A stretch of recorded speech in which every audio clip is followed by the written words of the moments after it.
അസ്സലാമു അലൈക്കും വറഹ്മത്തുള്ളാഹി. പരിശുദ്ധമായ ബറാഅത്ത് രാവിൽ മഗ്‌രിബിന് ശേഷം നമ്മൾ ചെയ്യേണ്ടുന്ന അമലുകളെ സംബന്ധിച്ചാണ് ഇന്നത്തെ വീഡിയോയിലൂടെ നമ്മൾ പറയാൻ ഉദ്ദേശിക്കുന്നത്. ഏറെ പവിത്രതയുള്ള ഒരുപാട് അനുഗ്രഹങ്ങളുടെ രാവ് കൂടിയാണ് പരിശുദ്ധമായ ബറാഅത്ത് രാവ്. ആ ബറാഅത്ത് രാവിൽ നമ്മൾ സാധാരണ ചെയ്യാറുള്ളത് പോലെ തന്നെ 3 യാസീൻ ഓതേണ്ടതുണ്ട്. അതുപോലെ തന്നെ ആ 3 യാസീൻ ഓതുന്ന സമയത്തും ഓരോ യാസീൻ ഓതുമ്പോഴും നമ്മൾ ഓരോ നിയ്യത്താണ് ചെയ്യാറുള്ളത്.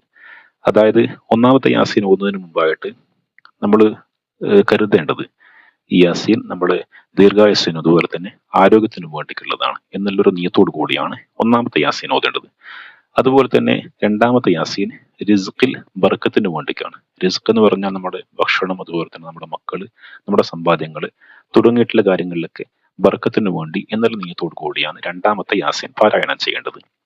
അതുപോലെ തന്നെ മൂന്നാമത്തെ യാസീൻ നമ്മുടെ അന്ത്യം നന്നാവുന്നതിന് വേണ്ടി, നമ്മുടെ ആഖിബത്ത്, നമ്മുടെ പരലോക ജീവിതത്തിൽ നമ്മൾ സ്വർഗം ആഗ്രഹിക്കുക അല്ലെങ്കിൽ സ്വർഗത്തിലേക്ക് പ്രവേശിക്കാൻ വേണ്ടി എന്നുള്ളൊരു നിയത്തോടു കൂടിയാണ് ഇതാക്കേണ്ടത് മൂന്നാമത്തെ യാസീൻ പാരായണം ചെയ്യേണ്ടത്. അതുപോലെ തന്നെ മൂന്നാമത്തെ യാസീൻ വന്ന സമയത്ത് നമ്മുടെ മരിച്ചുപോയ മാതാപിതാക്കൾ അവർക്കൊക്കെ മഗ്ഫിറത്തിന് വേണ്ടി എന്നുള്ള നിയത്തോടുകൂടി കരുതാം. അതുപോലെ തന്നെ 3 യാസീൻ പാരായണം ചെയ്തതിനു ശേഷം സൂറത്ത് ദുഹാൻ ഓതൽ പ്രത്യേകം പവിത്രതയുള്ള ശ്രേഷ്ഠതയുള്ള കാര്യമാണ്. ബഹുമാനപ്പെട്ട അബൂ ഹുറൈറ റളിയല്ലാഹു അൻഹു റിപ്പോർട്ട് ചെയ്യുന്ന ഒരു ഹദീസ് കാണാൻ സാധിക്കും. സൂറത്ത് ദുഹാൻ ഓതുന്നവന് വേണ്ടി 70,000 മലക്കുകൾ പാപമോചനം തേടുമെന്ന് ഹദീസിൽ നമുക്ക് കാണാൻ സാധിക്കും. ഹബീബായ നബി സല്ലല്ലാഹു അലൈഹി വസല്ലം തങ്ങൾ പറഞ്ഞ ബഹുമാനപ്പെട്ട അബൂ ഹുറൈറ റളിയല്ലാഹു അൻഹു റിപ്പോർട്ട് ചെയ്യുന്ന ഹദീസാണത്. അതുപോലെ തന്നെ നമ്മൾ പരിശുദ്ധമായ ബറാഅത്ത് രാവിൽ പ്രത്യേകം ചൊല്ലേണ്ടുന്ന മറ്റൊരു ദിക്റാണ് അല്ലാഹുമ്മ ഇന്നക ഹലീമുൻ ദു അനാത്തിൻ ലാ ത്വാഖത ലനാ ഫഅഫു അന്നാ ബിഹിൽമിക യാ അല്ലാഹു ബിറഹ്മതിക യാ അർഹമർ റഹീമീൻ. അത് 70 പ്രാവശ്യമാണ് ചൊല്ലേണ്ടത്. അതുപോലെ തന്നെ അതിനുശേഷം യാ ഹയ്യു യാ ഖയ്യൂം ബിറഹ്മതിക അസ്തഗീസ് എന്നുള്ള മഹത്തരമായ ദിക്ർ 100 പ്രാവശ്യം ചൊല്ലുക. അതുപോലെ അതിനുശേഷം ഹസ്ബി അല്ലാഹു വ നിഅമൽ വക്കീൽ എന്ന് പറയുന്ന മഹത്തരമായ ഏറെ പോരുഷയുള്ള ദിക്ർ 100 പ്രാവശ്യം കൂടി ചൊല്ലുക. ഇത്തരം കാര്യങ്ങളൊക്കെ ഇന്നത്തെ പരിശുദ്ധമായ ബറാഅത്ത് രാവിൽ നമ്മൾ ചൊല്ലേണ്ടതുണ്ട്.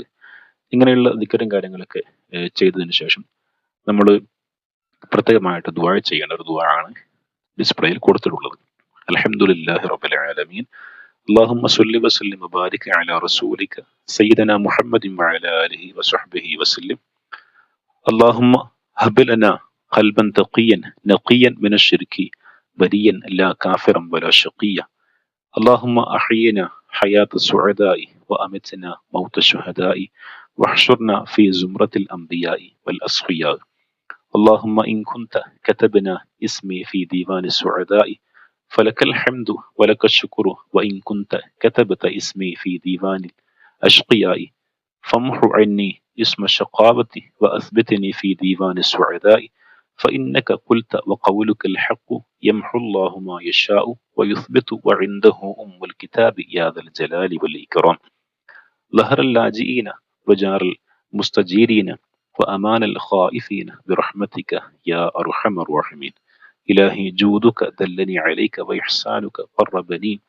إليك أشكو إليك ما لا يخفى عليك وأسألك ما لا يعسر عليك إذا علمك بحالي يكفي عن سؤالي يا مفرج كرب المكروبين فرج عني ما أنا فيه لا إله إلا أنت سبحانك إني كنت من الظالمين فاستجبنا له ونجيناه من الغم وكذلك تنجي المؤمنين اللهم يا ذا المن ولا يمن عليك يا ذا الجلال والإكرام يا ذا الطول والإنعام لا إله إلا أنت ظهر اللاجئين وجار المستجيرين ومأمن الخائفين وكنز الطالبين اللهم إن كنت كتبتني عندك في أم الكتاب شقيا أو محروما أو مطرودا أو مقترا علي في الرزق فامحو عني اللهم بفضلك شقاوتي وحرماني وطردي وإقطار رزقي وأثبتني عندك في أم الكتاب سعيدا مرزوقا موفقا للخيرات فإنك قلت وقولك الحق في كتابك المنزل على لسان نبيك المرسل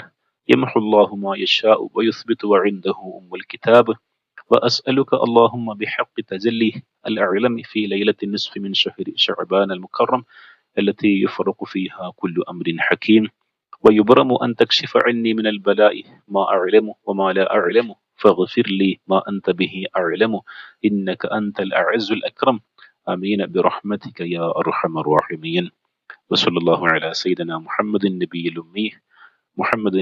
الأمي وعلى آله وصحبه أجمعين سبحان ربك رب العزة عما يصفون وسلام على المرسلين والحمد لله رب العالمين. ഈ ഒരു ദുആ കൂടി ചൊല്ലുക. അല്ലാഹു സുബ്ഹാനഹു വ തആല പരിശുദ്ധമായ ബറാഅത്ത് രാവിൽ അനുഗ്രഹിക്കപ്പെട്ടവരുടെ കൂട്ടത്തിൽ നമ്മെ ഏവരെയും ഉൾപ്പെടുത്തി അനുഗ്രഹിക്കട്ടെ. നിങ്ങളുടെ പ്രത്യേകമായിട്ടുള്ള ദുആയിൽ ഈ വിനീതനെയും കൂടി ഉൾപ്പെടുത്തുക. അല്ലാഹു തആല സ്വീകരിക്കട്ടെ. വസ്സലാമു അലൈക്കും വറഹ്മത്തുള്ളാഹി.